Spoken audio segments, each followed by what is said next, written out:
Bonjour à toutes et à tous et bienvenue dans cette nouvelle vidéo. Aujourd'hui, je vais vous présenter les livres que j'ai lus en janvier. Et je vous propose qu'on commence tout de suite. Il y a un peu de tout, mais pas mal de littérature chinoise parce que je sais pas pourquoi. En début d'année, en fait, j'ai voulu lire que des auteurs chinois. Donc voilà, c'est ce que j'ai fait en ce début d'année. J'ai lu une série de livres chinois, donc je vous propose de commencer tout de suite par le premier. J'ai lu Je suis l'empereur de Chine. Je l'ai peut-être déjà lu il y a très très longtemps, je me souviens plus. En tout cas, je l'ai relu. Pourquoi? Parce que Su Tong a écrit notamment, comment il s'appelle? Épouse et concubine, qui est un de mes livres favoris, que j'aurais dû mettre dans mon top 10. Il y a beaucoup de livres que j'aurais dû mettre dans mon top 10 de mes meilleures lectures de tous les temps. En tout cas, il m'a beaucoup marqué. J'ai aussi été beaucoup marquée par le film. Et donc, j'espérais que ce livre soit un peu dans cette même mouvance sur les concubines, peut-être, sur les femmes au sein de la cour impériale, etc. Donc c'est un roman traduit du chinois par Claude Payan aux éditions Piquet-Poche. Et en fait, pas du tout. Pas du tout. J'ai été mi-déçue, mi-intriguée. Enfin, ça a été bizarre. Bon, déjà, comme vous le voyez, après une simple lecture, ok, j'ai acheté le livre d'occasion et je l'avais potentiellement déjà lu, mais en tout cas, avant ma lecture, il n'y avait pas ce... En fait, le carton s'effrite tout le long, donc c'est assez pénible. Il y a des pages qui se sont enlevées. Assez pénible, je dois vous avouer. Quand même, pour les éditions Piquet, qui sont en général des bonnes éditions, j'ai été un peu déçue. Bon. Je l'ai lu très très vite, ça se lit vraiment extrêmement vite, pourtant c'est assez gros. Il y a combien de pages? Il y en a presque 400, mais ça se lit très très vite. Et du coup, quelle est l'histoire en fait? C'est l'histoire d'un jeune homme qui est le troisième fils, je crois, de son père, l'empereur, et qui va se retrouver par un concours de circonstances empereur. Et en fait, c'est un jeune homme encore assez cruel, qui peut être jaloux de ses frères, qui peut potentiellement être plus apte à monter sur le trône, plus âgé. Euh, et du coup, c'est son histoire jusqu'au moment où en fait il se fait déposer. Donc la langue était assez étrange, elle ressemblait pas du tout à épouse et concubine.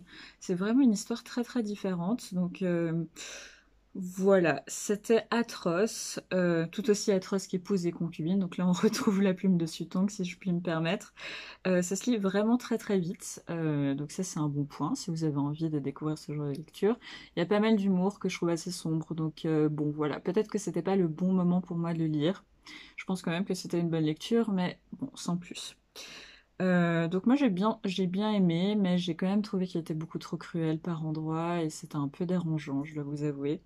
Et bon, on retrouve quand même les concubines à un moment donné, je vais pas vous expliquer comment, mais c'est tout aussi atroce. Donc vraiment, il y a des histoires où je peux pas. Je peux pas vous expliquer ce qu'on fait aux concubines, mais c'est absolument atroce. Et ce qui est atroce, c'est qu'on suit le point de vue de ce garçon qui n'a aucune compassion, ou presque. Donc, bon, je vous le conseille parce que c'est intéressant. C'est un point de vue assez intéressant. Maintenant, je vais pas le relire, mais si vous avez aimé Sutong, si vous avez aimé Épouse et concubine, bien que ce soit très différent, je pense que ce livre peut vous intéresser. Donc voilà, pour le premier. Ensuite, j'ai lu de Shansa. C'est la première fois que je lis de cet auteur. Là aussi, un livre que j'avais trouvé en, en friperie il y a très longtemps, en fait. Donc, Porte de la paix céleste. Donc, de quoi ça parle? Donc, Bourse Goncourt du premier roman 1998. De quoi ça parle? C'est assez intéressant en fait. Ça parle des événements qui se sont passés en 1989 à Tiananmen, donc la place de la paix céleste en réalité. Et moi je connais très très mal cet épisode de la Chine. J'ai vraiment envie d'en apprendre beaucoup plus, mais je vous avoue que ça n'avait pas été ma priorité vu que je me suis plutôt concentrée sur la Chine impériale. Mais maintenant, j'ai très envie d'en apprendre plus. J'ai vu que, notamment grâce aux vidéos d'Anta Elite, que je vous mettrai en commentaire, enfin en barre d'infos, parce que c'est une youtubeuse littéraire que j'aime vraiment beaucoup, et elle a fait plusieurs vidéos sur des auteurs chinois engagés contre le régime politique actuel, et donc j'avais très envie d'en découvrir plus. Donc cette histoire, c'est l'histoire d'Ayame, qui est une des étudiantes qui a lancé le mouvement de Tiananmen, et qui se retrouve par un concours de circonstances à s'enfuir et du coup à ne pas être victime. et elle va se retrouver cachée, je ne dirais pas où, et de Zhao, qui est un, un bon soldat du parti, mais qui ne se pose pas de questions. Et entre eux, va y avoir une course-poursuite en réalité. C'était très bien, c'était une très courte lecture, je crois que je l'ai lu en une journée. C'était assez poétique. En fait, il y a deux parties dans le roman. Il y a une première partie qui est vraiment qui vous tient en haleine parce qu'en fait vous vous demandez si Ayame va réussir à s'enfuir, qu'est-ce qui va se passer. Une deuxième partie beaucoup plus poétique et on tombe presque dans le fantastique. Donc très bien. Moi j'ai beaucoup aimé, je vous le conseille. C'est assez différent de ce que je lis. Et pourtant je lis pas mal de littérature chinoise, mais clairement je le recommanderais si vous voulez découvrir très très bien, vraiment. Ensuite, comme troisième livre chinois, alors, j'ai lu un livre absolument magnifique. J'ai lu Un moment à Pékin, enfant chinoise de Lin Yutang, qui m'a vraiment accompagnée. C'est un assez gros pavé et vu que c'est écrit tout petit à l'intérieur, en réalité, vous le gardez un moment, mais c'était sublime en fait. De quoi ça parle? C'est une sorte d'immense fresque familiale entre trois grandes familles d'aristocrates et on va dire, de bureaucrates chinois, qui commence par l'enlèvement de Mulan, et qui est une des filles d'un des pères de famille de ces grandes familles, et on va les voir en fait au fur et à mesure du temps évoluer. C'était beau, c'était vraiment très très beau. J'ai adoré le personnage de Mulan, j'ai adoré pas mal de personnages. C'était magnifique, on en apprend beaucoup sur les traditions de ces familles, on en apprend beaucoup sur la place des femmes dans ces familles. C'était vraiment magnifique. On parle de mariage arrangé, mais d'amour aussi. Il est très apaisant en fait. Et honnêtement, il m'a fait un bien fou. Et si vous voulez un livre apaisant, je vous conseille 1000 fois. C'était entre tradition et modernité, il y avait de la pudeur, beaucoup de pudeur, de l'amour, de la haine. Si vous vous intéressez à la Chine, je vous conseille tellement. Ce livre était un énorme coup de cœur. Il était incroyable et voilà, je vais vous refaire une vidéo sur comment débuter la littérature chinoise. Clairement, dedans, je vais mettre Porte de la paix céleste et celui-ci. Parce que vraiment, bon, déjà celui-ci était très bien, mais alors celui-ci, c'est un énorme coup de cœur. Je me suis sentie tellement apaisée à la fin de ma lecture. J'avais l'impression d'avoir appris des choses aussi, ce qui peut être utile. Et vraiment, c'était sublime. C'était juste magnifique. C'était beau. C'était magnifique. Donc voilà, je vous le conseille fortement. Ensuite, j'ai lu d'Alfred de Musset, Les deux maîtresses, donc mon premier livre en prose d'Alfred de Musset. J'avais déjà lu des poèmes que j'avais bien aimés, avec ce logo absolument atroce. Merci aux éditions Le Livre de Poche de faire des trucs aussi moches. Donc de quoi ça parle? Ça parle en fait d'un jeune homme dans le Paris des années 1810, donc Valentin, un jeune dandy qui en fait s'éprend de deux femmes qui se ressemblent énormément. L'une est une veuve sans le sou et l'autre est une riche mondaine. Et il va sortir avec les deux en même temps. Et il va, en gros, c'est une sorte de... Il va finir par devoir choisir entre les deux. Donc c'est mon premier Musset, donc je suis déjà contente. Il est tout petit comme vous voyez. J'avais vu sur la chaîne d'une youtubeuse, je vous mettrai sa chaîne en barre d'infos. Vraiment pas que j'oublie, n'hésitez pas à me dire en commentaire si j'oublie. Qui est vraiment super, mais j'oublie tout le temps son pseudo. Et en fait, elle a fait une vidéo sur les 5 classiques à découvrir qui ne sont pas très connus. C'est comme ça que j'ai appris l'existence de ce livre. Donc, c'est pas un chef-d'œuvre, mais bon, c'est si petit, je l'ai lu en une journée. Je l'ai lu en fait le même jour que Porte de la paix céleste, donc voilà. C'est vraiment très petit, ça se lit très très vite. En fait, c'est presque une pièce de théâtre, un petit vaudeville. Bon, la construction de l'œuvre en miroir entre ces deux femmes est assez sympa, mais bon, c'est pas révolutionnaire non plus. J'ai déjà vu ça dans pas mal de classiques, donc oui, bon, Valentin, on va pas dire que c'est un parangon du féminisme, on va dire ça comme ça, mais c'est sympa. Valentin en fait est vraiment pas aimable du tout, mais c'est très bien pour aborder les classiques. Si vous avez des jeunes qui veulent découvrir les classiques, c'est excellent et c'est vraiment tout petit.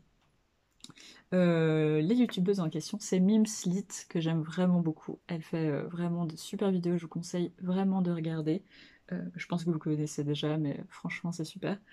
Donc bon, voilà, c'est bien, ça se lit très rapidement, sans plus, mais bon, j'avais envie de découvrir Musset, donc voilà. Ensuite, j'ai lu, parce que une abonnée que j'aime beaucoup me l'a conseillé, et du coup j'ai foncé, j'ai lu Galatée de Madeline Miller, donc c'est une nouvelle, donc Madeline Miller c'est celle qui a écrit Le Chant d'Achille et Kirké. On dit Kirké, normalement. On peut dire Circé, mais si on veut le prononcer correctement, je crois qu'on dit Kirké. Donc déjà très très très très très joli travail de l'édition. Donc de quoi ça parle? C'est une magnifique reprise du mythe de Pygmalion et de Galatée, donc cette femme qui est une sculpture et qui, sous l'amour de Pygmalion, va être transformée par une déesse en humaine. Donc c'est une critique féministe en fait de ce mythe. On a une critique, on a plusieurs critiques, à la fois féministes, du viol, de beaucoup de choses, du male gaze en fait, et aussi de la pédophilie qui était très très très intéressante. J'ai beaucoup aimé parce qu'en fait à la fin Madeline Miller s'adresse directement au lecteur et explique certaines choses par rapport à comment elle a écrit ce livre, enfin cette nouvelle, qui sont vraiment intéressantes. La nouvelle se lit très vite, elle est très poétique comme tout ce qu'écrit Madeline Miller. Honnêtement j'ai adoré, c'était très très très très bien. Je continue mes explorations de mythes féministes, hein. Écoutez, j'aime tellement ça, je ne m'arrêterai pas. Donc voilà, il fait partie de ma petite collection de mythes, de relecture de mythes féministes. J'ai beaucoup aimé le personnage de Galatée qui est vraiment intéressant et pourtant on n'a pas beaucoup de pages pour vraiment le découvrir. Mais honnêtement, c'était fascinant et j'adore l'écriture de Madeline Miller. Décidément, c'est vraiment toujours aussi brillant. Ensuite, j'ai lu après Noël. J'ai lu après Noël Contes de Noël de Dickens, donc j'ai lu que le premier conte, donc il faut savoir que Dickens, je vous renvoie déjà à la vidéo de Jeanne ce livre, parce qu'elle a fait vraiment un très joli travail de recherche pour présenter justement ces contes de Noël. Mais donc en quelques mots, c'est des contes qui sont publiés en feuilleton entre 1843, je lis mes notes, et 1848. Puis ils sont réunis en volume en 1852, donc un peu plus tard, sous le titre de Christmas Books. Donc ils sont très populaires dès le début, surtout Un chant de Noël, c'est celui que j'ai lu. Et donc c'est 5 contes de Noël rassemblés ici dans cette édition. Donc Un chant de Noël, c'est immédiatement un immense succès, et à ce moment-là, en fait, Dickens devait nourrir sa famille et manquait d'inspiration pour ses romans. Et peut-être que celui qui a eu le plus de succès de tous, c'est Le Carillon de Kimes, qui paraît en Noël, à Noël 1844. Donc voilà, moi j'ai lu Un chant de Noël, vous le connaissez forcément, c'est l'histoire de Scrooge, qui est quelqu'un d'avare et qui va découvrir à Noël 3 anges, le Noël passé, le Noël futur et le Noël présent. Je ne l'avais jamais lu et j'ai trouvé que c'était très très beau. C'était très apaisant, très doux, avec plein de beaux messages et ça faisait du bien en cette période des fêtes. Je n'ai pas lu les autres parce que je pense que je vais m'en faire un par Noël et je pense que ça peut être sympa de faire un peu ce petit voyage pendant 5 ans. Donc voilà, j'ai pas lu la suite. Puis je dois vous avouer que Dickens en fait a forgé un peu tous les bons sentiments qu'on est censé avoir à Noël, notamment grâce à ses contes. Et du coup, c'est très chargé. Donc, bon, c'est clair qu'il faut avoir de bons sentiments, mais là, c'était particulièrement chargé et je pouvais pas non plus. Au bout d'un moment, c'était un peu trop. Donc voilà, je vais m'arrêter là pour l'instant, mais à Noël prochain, je vais le reprendre. Ensuite, toujours sous les conseils d'une abonnée qui m'a vraiment super bien conseillé, je la remercie énormément. J'ai lu les 2 volumes de Marguerite Audoux. Donc c'est des volumes autobiographiques. Donc Marie-Claire, suivi de l'atelier de Marie-Claire aux éditions Les Cahiers Rouges, Grasset. Malheureusement, l'édition est atroce, il y a des pages qui sont parties. Enfin, honnêtement, ça m'agace parce qu'il coûte quand même 11,70 € et je fais très attention à mes livres, et celui-ci, je l'ai même pas pris avec moi dans le train, etc. Donc bon. Je vous encourage vivement à aller voir le Wikipédia de Marguerite Audoux, qui a quand même une vie absolument incroyable, qui était fille de paysan et qui finit dans les cercles intellectuels les plus impressionnants, jusqu'à vivre dans la pauvreté, jusqu'à sa mort. C'est une voix de femme qu'on a complètement oubliée alors qu'elle est absolument prenante et magnifique. Et c'est vraiment un récit de femme. Donc moi j'ai plus apprécié Marie-Claire, mais les deux sont magnifiques et je vous les conseille très fortement. Je pense l'offrir à ma mère pour un de ses anniversaires parce qu'honnêtement c'est sublime et je pense que ça lui plaira beaucoup. Mais du coup, de quoi ça parle? Donc il faut savoir déjà que Mirbeau a beaucoup d'admiration pour Marguerite Audeau. Et cet énorme coup de cœur pour moi, en quelques mots, ça parle de la campagne, c'est une histoire tragique d'enfance, un abandon. Elle est mise comme servante, puis elle est mise dans un couvent, elle s'attache à des personnes qui finissent par mourir, il y a des violences conjugales, et en fait c'est une plume magnifique et un courage incroyable. Cette personne a vécu tellement de choses, et elle s'est toujours relevée, et ça c'est assez impressionnant. On voyage avec elle, les pages se dévorent toutes seules, c'est une écriture magnifique, vraiment. Les personnages sont attachants, en particulier, moi j'ai beaucoup aimé le couple d'Alignac, les patrons de Marie-Claire dans le deuxième tome. L'amour du patron pour sa femme est juste magnifique. Ça m'a brisé le cœur tellement c'était beau. La douleur, mais aussi la solidarité qu'on retrouve entre ces démunis à Paris. Euh, le malheureux Jacques. Je peux juste dire ça, je vais pas vous expliquer qui c'est, mais juste il faut lire pour découvrir le malheureux Jacques. Aussi Mademoiselle Hermine qui finit dans un asile. C'est magnifique, c'est triste et en même temps c'est plein d'espoir, c'est beau, c'est un peu naïf, mais en même temps la naïveté de quelqu'un qui a une joie de vivre profonde en fait. Et honnêtement c'est sublime, franchement, lisez-le. C'est une voix de femme qui mérite vraiment d'être redécouverte et lue. Donc voilà, merci infiniment à cette abonnée qui se reconnaîtra honnêtement incroyable. Merci beaucoup. Et du coup, en dernier lieu, j'ai lu Panique à l'université. Je l'ai vu en librairie et j'ai foncé dessus parce que c'est des questions qui m'intéressent beaucoup en ce moment. Donc c'est Panique à l'université, rectitude politique, woke et autres menaces imaginaires de Francis Dupuy-Derry aux éditions Lettres Libres. Donc de quoi ça parle? Je vais peut-être juste vous lire le titre de l'introduction. Survivrons-nous à l'apocalypse féministe et antiraciste? Évidemment, c'est humoristique. Donc en fait, ça parle de ces fameux, ce qu'on entend assez souvent sur divers plateaux télé, par divers candidats à la présidentielle, qui nous disent que les sciences humaines ne servent à rien, qu'il y a une menace féministe, antiraciste, transactiviste qui menace l'université. Vous mettez évidemment toutes les guillemets, c'est absolument pas ce que je crois, étant donné que je suis dans le monde universitaire et que justement je travaille sur le féminisme, donc bon, voilà. Mais en tout cas, voilà, ce chercheur, Francis Dupuy-Derry, qui est quelqu'un de très connu, fait une enquête en fait sociologique pour voir si ces arguments sont réels ou si c'est des gros mythos. Spoiler alert, c'est des gros mythos. Donc, voilà. Donc c'est extrêmement sourcé. Donc ça vraiment, si vous voulez le lire comme ouvrage de référence, je ne sais pas si vous verrez, mais la place des notes en fait de bas de page est assez impressionnante. C'est vraiment très très bien sourcé, donc pas de risque là-dessus. J'avais envie je me suis noté de vous lire à haute voix la page 12. Donc c'est ce que je vais faire. Pourquoi je voulais vous lire ça? Voilà.